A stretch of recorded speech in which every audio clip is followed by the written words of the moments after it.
শুক্রবার ২৭ নম্বর বুড়াতলী মহরীপুর কেন্দ্রে সংগঠিত আক্রমণের ঘটনার বিরুদ্ধে প্রতিবাদ জানিয়ে বিজেপি দলের পক্ষ থেকে সাবরুম থানায় একটি মামলা দায়ের করা হয়েছে। বিজেপি নেতৃত্বের অভিযোগ, নির্বাচনী প্রচারের সময় তাদের উপর আক্রমণ চালানো হয় এবং প্রচার গাড়িতে ভাঙচুর করা হয়। এই ঘটনার প্রতিবাদ জানিয়ে দলীয় নেতৃত্ব সাবরুম থানায় লিখিত অভিযোগ দাখিল করেছে এবং ঘটনার সুষ্ঠু তদন্ত ও দোষীদের বিরুদ্ধে কঠোর ব্যবস্থা নেওয়ার দাবি জানিয়েছে।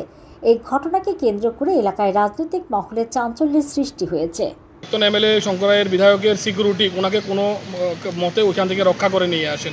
তো আমরা ভারতীয় জনতা পার্টির পক্ষ থেকে আমি এজ এ প্রভারী আমি এসেছি আজকে থানায় এসে ওনাদের সবার নাম শুদ্ধ আমরা আজকে একটি কেস লিপিবদ্ধ করি।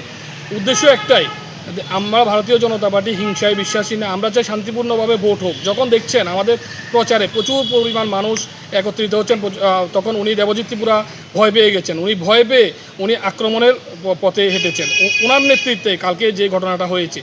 তো আমি জনগণের কাছে একটাই রাখবো যে আমরা ভারতীয় জনতা পার্টি একটাই বিশ্বাস করি যে সকলের সুবিধার্থে এবং সকলের উন্নয়নের জন্য আমরা কাজ করি।